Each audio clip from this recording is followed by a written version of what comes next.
Tu vis que biso bandolement tout dans le système ya robeta moi dio na salle dio n'intel na salle dio n'intel. Je ne sais pas est-ce que aux appena bateau celle na bango dio bobeti na bango ba featuring ba na d'abord tout seul va featuring na frère Fiston Bouyi na pasteur Henri Papa Moulage. Seulement eux deux. Voilà. J'ai une question qui est un peu turbulente. Est-ce que vous êtes de frères avec le frère Mike Kalambay? Tu as un frère na Bonzambe. Na Bonzambe. Pas dans le sang.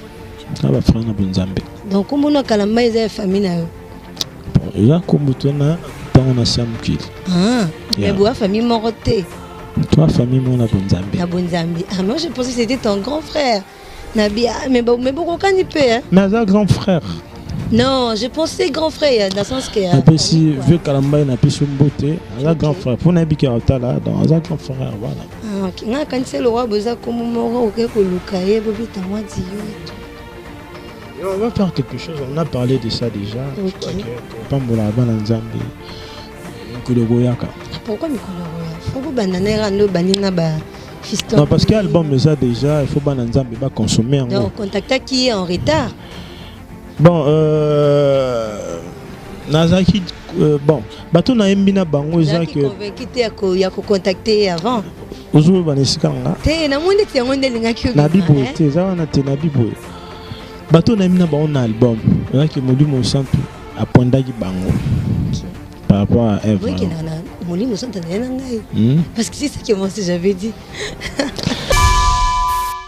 Quand on veut changer les choses, on n'attend pas de réunir toutes les meilleures conditions.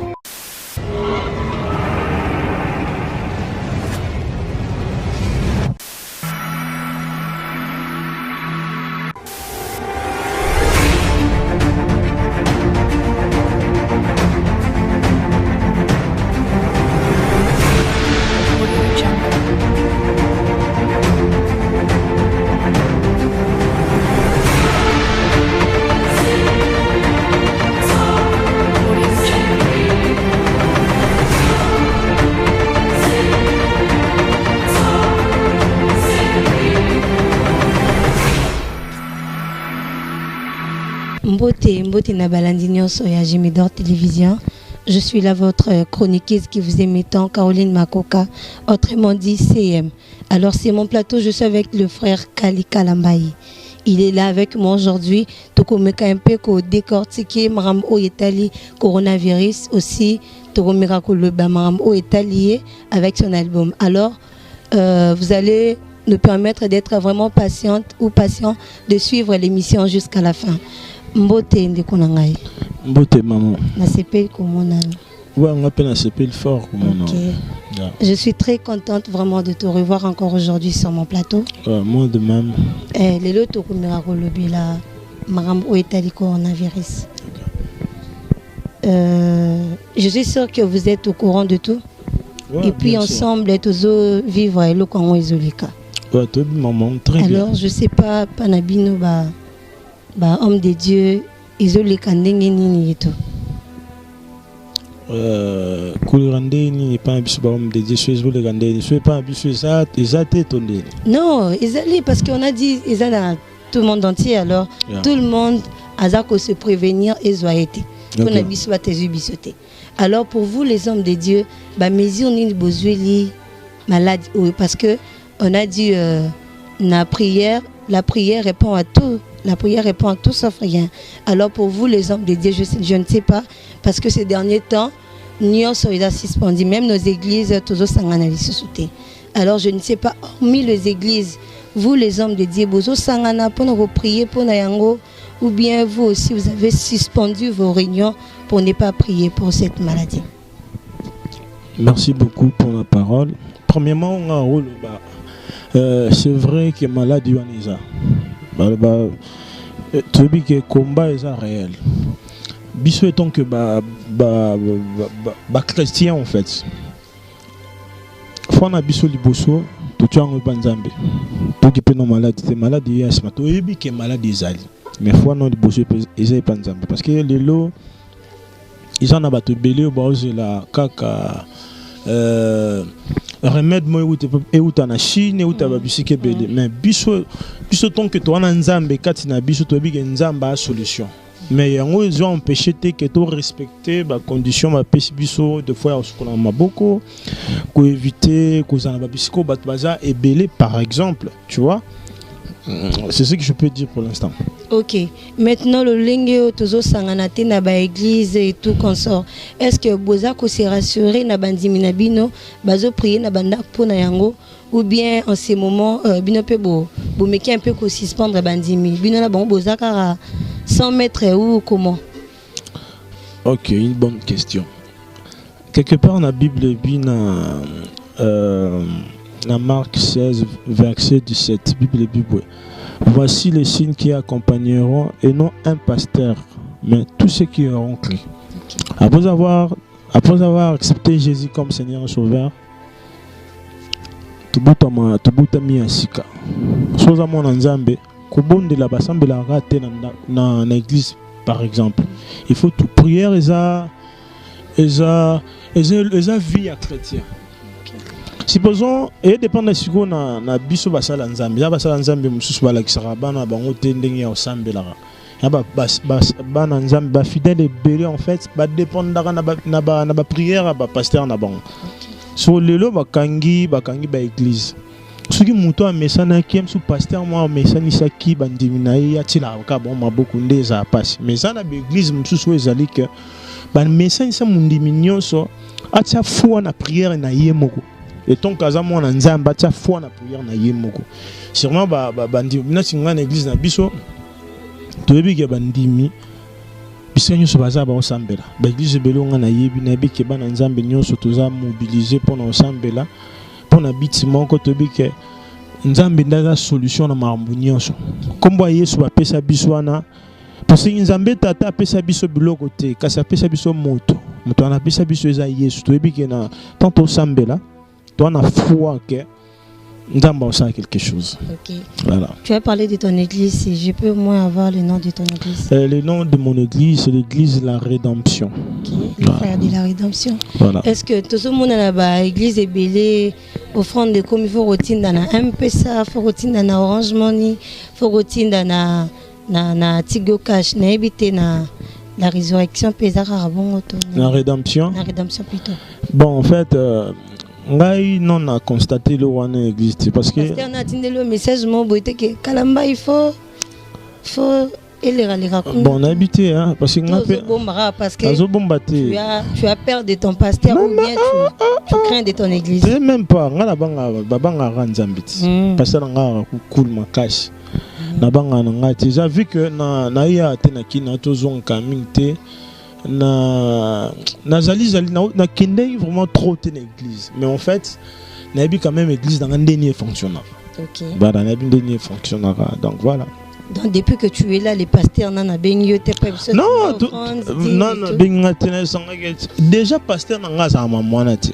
Ya utunza bandimi ya maman na ti. OK. Maintenant pour toi conseil nini opesi bande ko na biso bazolanda biso na Gemidor télévision ba sœur comme ba frère o tozo za lisusu tenter à rosangana pour na reprier na ndaku na église plutôt conseil ni ko pesa bango na ndenge tozo sangana te parce qu'il y a beaucoup de chrétiens au bazala na makasi te ya ko bondela na ndako bango vanda bango ya makasi soki toza na lisanga quoi alors pour eux au conseiller bango nini ou soit peut-être toi aussi tu t'en fais partie des gens qui prient beaucoup à l'église ou bien.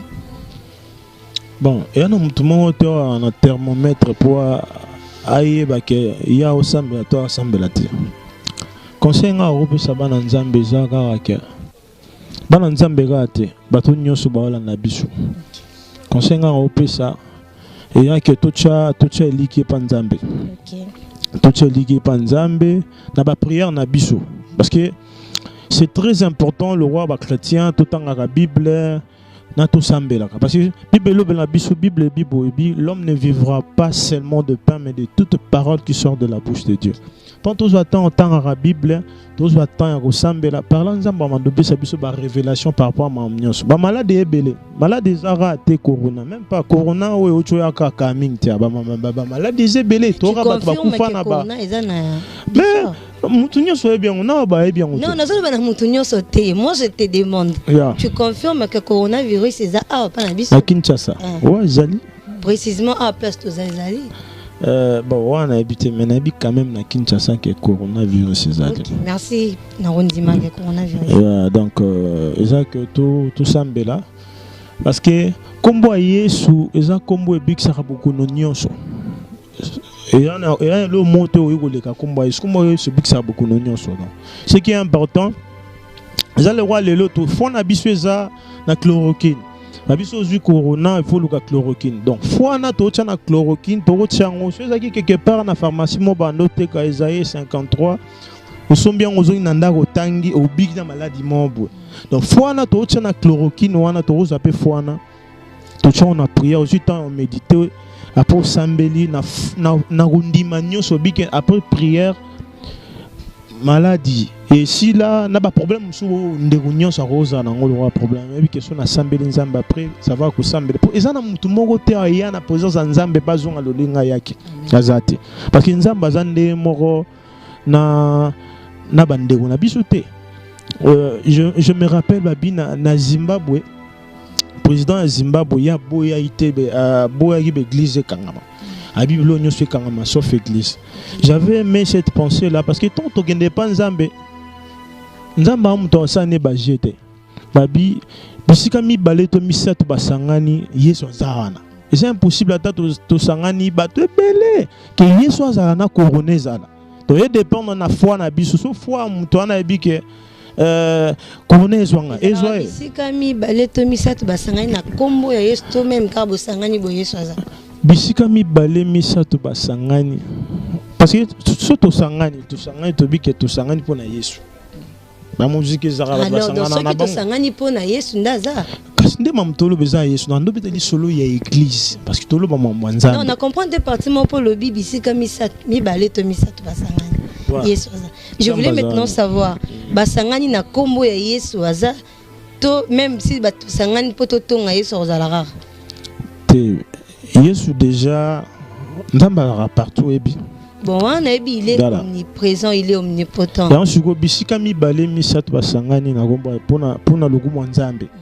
Yesu azana pona lokumu nzambe Yesu azana merci beaucoup ok en pensant est-ce que mon aki vidéo ya papa na biso Kabundu Alessa vidéo ya papa Kabundu Alessa 3 jours passés tout monde ya na ebite soko tala ki vidéo wana tout le monde a karawa ebite pona wana est-ce que kosala bongo eza manière ya bien ko le la pa ya nzambe pona maladie wana ou bien biso tout okotara na ba poto parce qu'on nous a dit on doit premièrement suivre l'exemple des anges de l'église alors c'est l'exemple des pasteurs en fait nos pères spirituels alors na ebito monde bandimi ya papa na biso faut to un exemple wana tokota na poto pour que nzambe ayoki la biso marathon ok na ancienne alliance na ba sacrificateur bazara bando qui na lié saint ya lié saint ya lié très saint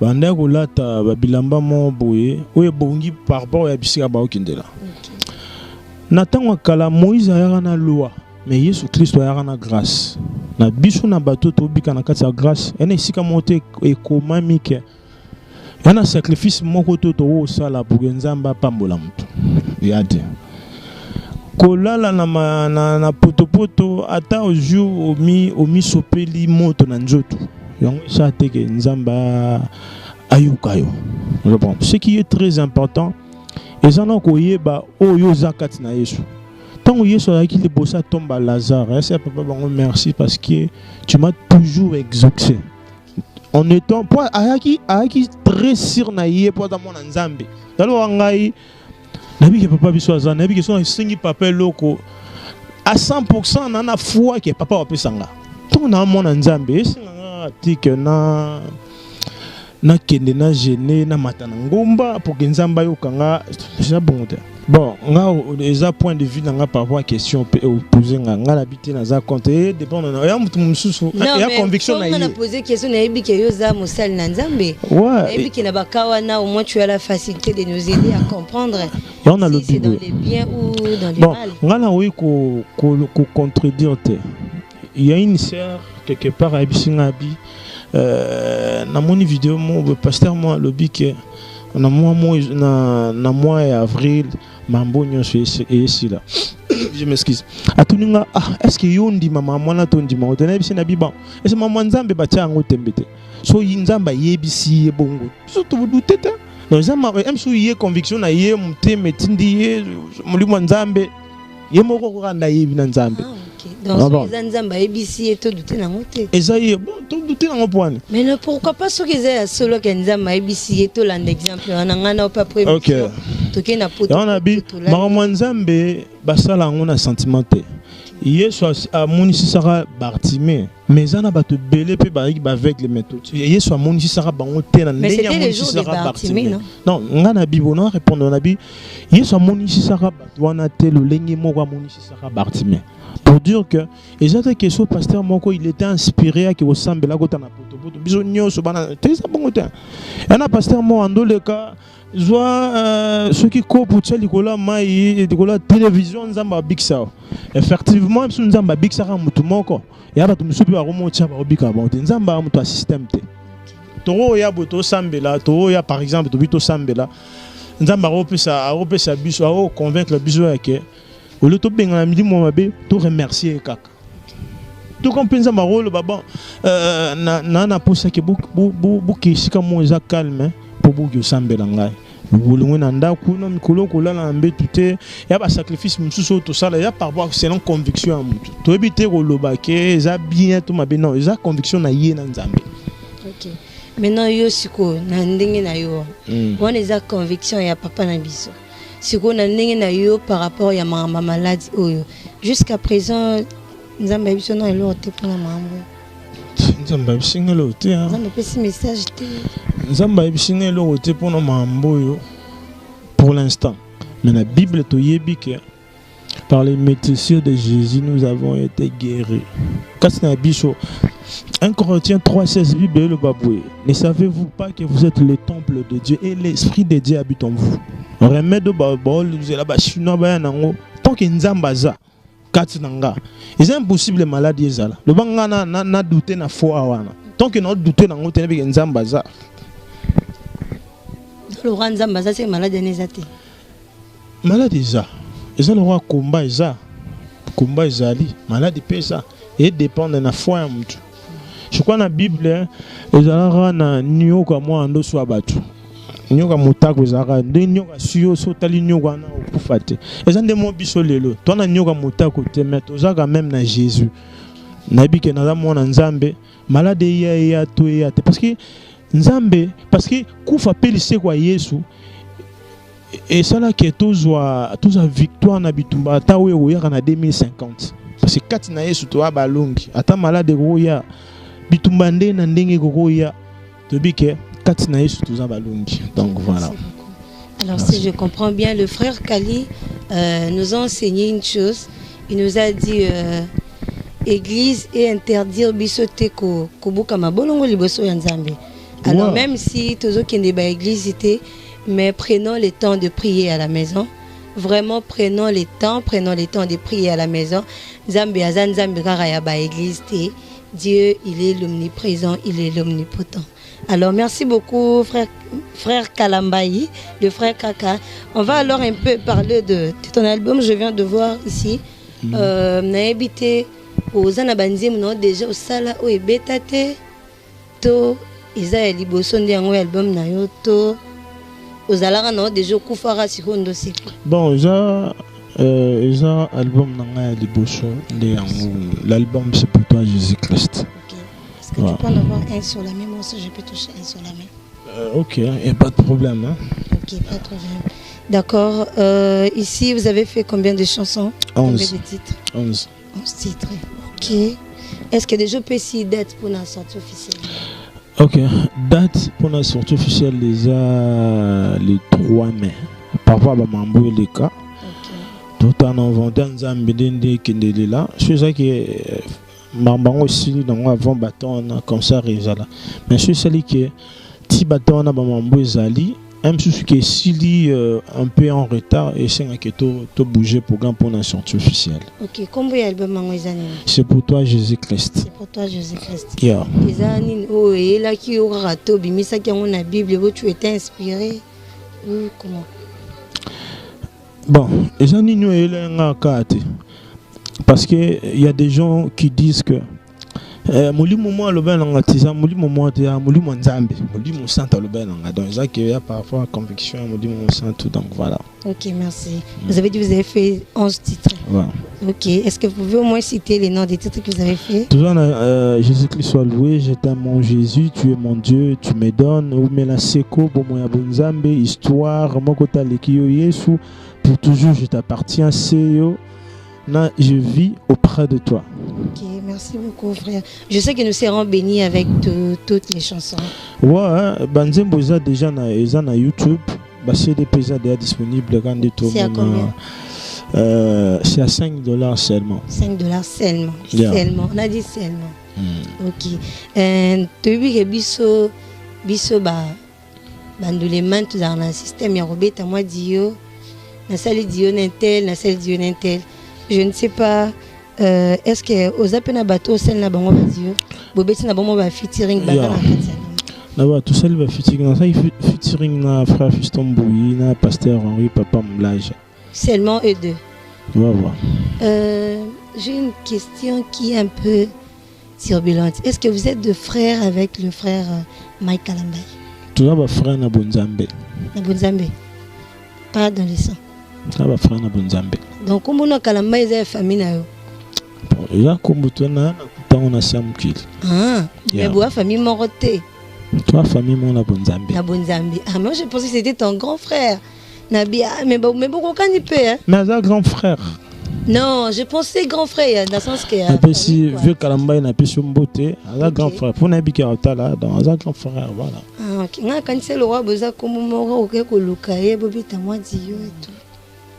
On va faire quelque chose, on a parlé de ça déjà. Okay. Je crois que Pambola Bananzambe Mikologoyaka. Pourquoi Mikologoya? Faut que Bananera no Banina ba fiston. Non, parce que l'album est ça déjà, il faut Bananzambe ba consommer en gros. Donc contacter qui est en retard. Bon, Nazaki, bon, bateau na embina bango eza que. Convaincu te ya ko contacter avant. Ozo banesika nga. Te na monde te ngonde linga kyo. Na bibo te, za wana te na bibo. Bateau na mina ba on album, là qui molu mo santo a ponda ki bango. Par rapport à Eve. Oui, qui na molu mo santo na ngai. Parce que c'est ce que moi j'avais dit. Il y a un peu le bac qui papa. OK. OK, merci beaucoup. Merci na sepeli vraiment na koyambayo. Alors Torozela vraiment Torozela ebima album na biso c'est pour toi Jésus-Christ. C'est ça non? Torozela yango ebima na motema polele. O le déjà sur YouTube alors. Il y a sur YouTube déjà. OK, Torozela. Alors je ne sais pas, tu as un conseil à couper ça et pas ya ba fidèle de Dieu par rapport ya confinement ou tout ça nango. Donc conseil on peut ça déjà que premièrement tout est lié Banzambe. Premièrement tout est lié Banzambe. Et en bas que l'argent répond à tout. L'argent ne répond pas à tout. L'argent répond à certaines choses. Que c'est Dieu qui répond à tout. Qui si au mundo ba pesa biso ou même en bas le bana yara docteur abike tout ce qu'on a maboko a muta pema le roi to pema bo mutakela ezanzambe. Donc il faut obéir na o bible le ba que na o muta le ba. Donc il faut obéir na bible tous en a foi, mais la qui cité que surtout en a foi to obéir na bible to longola o ba docteur ba lobi non. Il faut to respecter la condition ma pesa biso wana ya ce qu'on a maboko que c'est protéger, c'est vraiment très important. Bon, pour le système économique, il y a offrande par M-Pesa Orange Money. Bon. Bon. Soit papa na biso ba. OK. On a le bazabo. Offrande des bibliques. Eza biblique, dîme eza biblique. Donc Déjà par rapport il y a nao répondre de na isika ba ya basali nzambe ba pasteur on a respectera mingi ba mo ba yebi le pourquoi conviction nini sali keza bon parce que bible ko pesa enfant parce que dans landa qui ba te belé ba banda ko se plaindre par rapport ya pasteur qui ngana ataki a signé offrande un peu ça et ça bien et tant que pasteur ba na droit le ba offrande parce que moni même si on tient offrande na pamba nzamba bike yo ko nezo de kapone le salaire et dépend de nzambe mama nzambe ya maman bo ba raison na ngona bo mutute surtout ti mama bo mutu na mutu na mama nzambe to selote so msala nzamba bike tinda offrande so ça papa na moli mo bi tinda offrande un peu ça yo bima rebelle ta so ça na possibilité wana loba ki oza na possibilité wana te pourtant yo boyo zo ima na motema na nzamba amona maman moi qui ko tia offrande nzamba ndota la ne ba tia mabonja na panier bato ba tia ba mbongo bela bia mutapesi mingi zaye nzamba amona donc on a conseil na opesa bana nzambe za ke to respecter marambo ba papa na biso ba zoye biso et puis tous ba Christ mo de sentiment te na sens nini to landa te mambo ezoleka parce que ba lobe bongo poni ba pasteur bazalo koso ba sabuti to landa mambo na te oza mambo nzambe etikala ngaba mambo nzambe pasteur rosa pasteur azana berer nae eza itonga bongsa nzambe biso to zarate o mona pasteur alangwe ya azo sanza masanga yo sekaye o tient ba bisika mo ba msusu après wana bongsa nzambe ne biso to ebite yana ebele bazaki ba bandi bazaki bandumba ya makasi mais ayebe nzambe te nzamba pointa ya bagige ya ozamsa nanga donc mama nzambe eza nzambe. OK, merci beaucoup. Alors voilà. Ce qu'il est là et quoi que il y a le bi allô Kali sinon le front non un peu ça Dieu m'a dit voilà. Déjà on m'appelle la pasteur na biso bon je l'appelle tina le manato ebso na début que pasteur biso mama na zara na ngote non il faut comment na ngote nzambe le bien na minute bon nzambe soit le bi na ye et ça problème soki y en a autre le bas so nzamba bi que pasteur abisinga abi arrive ça ranga moko te arrive ça église mobimba parce que le tout dans ba groupe ba WhatsApp ya ba église pasteur a le ban église to on a non il faut na tia il faut tout ça marambo basa la nzambe ba loba pasteur a un pouvoir le Ghana d'auteur non c'est qu'il faut peut-être tout ça marambo ya papa na biso ka bundalesa en tout cas yo na moni oza so moi to solo na chulo ba abu na bandela na bike wana za conviction na ye ils ont le roi yebisa na hola mukana tongo na bible nzamba bina kende na gena ngomba je vais partir mais jate ke na yebisa na bi frère mundirba nzamba bito ke na ngomba non nzamba yebisa kinga nzamba yebisi ye même si ya sentir en que akota na poto pour déjà te bana nzambe nyoso baya voilà. OK, merci beaucoup en tout cas na sepeli na koza na lelo merci maman nzambe ya pambola biso mbale amen. Merci beaucoup. On a tous cité déjà. Okay. Naïbité, si tu as encore un mot de la fin. Un dernier mot de la fin. Ok, un dernier mot de la fin. Oh, yanga Isaac, nazo na lingana na sal appel na mema battu pas Jésus. Obi lelo na sal appel na mema battu pas Jésus. Ndekozo landanga, même soki neto soki nano ndimela Yesu lokola kolope mubikisi na yote. Et ça la bien peut sa vie n'a pas Jésus parce que logo leki kozana nzambe zate so na vie na ozana nzambe tozana elunte atu ozana mbongo ozala voyager na ondenyo mais so na Yesu te oza elote confession to ça les ana Romains 19 bisika oza o répondre o répéter kama na roloba bisika oza so kangimi supe e ozala bien. Père Céleste, au nom de Jésus, je te loue, je te remercie. Louange à toi, Saint-Esprit, car tu es le seul, le vrai Dieu, Droit immortel, Seigneur des seigneurs, lumière des lumières. Je confesse de ma propre bouche le Seigneur Jésus et je crois dans mon cœur que Dieu le Père l'a ressuscité d'entre les morts. Je suis sauvé et je suis devenu enfant de Dieu. Les choses anciennes sont passées et voici toutes choses sont devenues nouvelles dans ma vie. Au nom de Jésus, amen. Nzambe ya pambola bino. Amen. Merci pour la prière. Merci beaucoup. Je m'excuse. Nzambe ya pambola yo pe papa na ngai Kali Kalambai. Je suis béni de te recevoir. C'est au kanga qui n'a bandelité. C'est Licia. T. Oui, bon, on a c'est bon. Merci beaucoup. Là, déjà, nous sommes à la fin. Merci Nabalandinho Soyajimidor Télévision. Que Dieu nous bénisse abondamment. Bino bae bozo lembate nako la narabiso quoi. Alors là, je salue mon boss de Ondinga. Je vous salue de loin, papa. Aussi, je n'oublierai pas de saluer mon coordonnateur, Moundirba. Monsieur Noir, je vous salue. Je salue aussi Papa Jike Ambouba. Je te salue de loin. Alors là aussi, je salue Maman Nabiso Azali, partenaire légal. Yajemidor Télévision. Mami Stron Malewa. Mami Stron Malewa, partenaire légal. Yajemidor Télévision. Je vous salue. Ngai chroniqueuse Nabino Bolingaraming et Caroline Makoka, autrement dit CM. Je vous salue, je salue ma famille, je salue la famille Makoka, je salue la famille Matumona, je salue la famille Djalila. Je vous salue. On se revoit à la prochaine numéro. Merci beaucoup. Ok. Premièrement, on merci Panzambe. Et puis na pesi merci na pasteur Ogi Agoyo na maman na obayambi biso na ndako yo parce que mtema na pesa mela pe batunyo sote nzamba pambola bango vraiment mingi. Et puis na pamboli bana nzambe nyonso nyonso bolandi émission nzambe ya pambola bino bobo sana te botia eliki pa nzambe. Merci beaucoup. Merci. Quand on veut changer les choses, on n'attend pas de réunir toutes les meilleures conditions.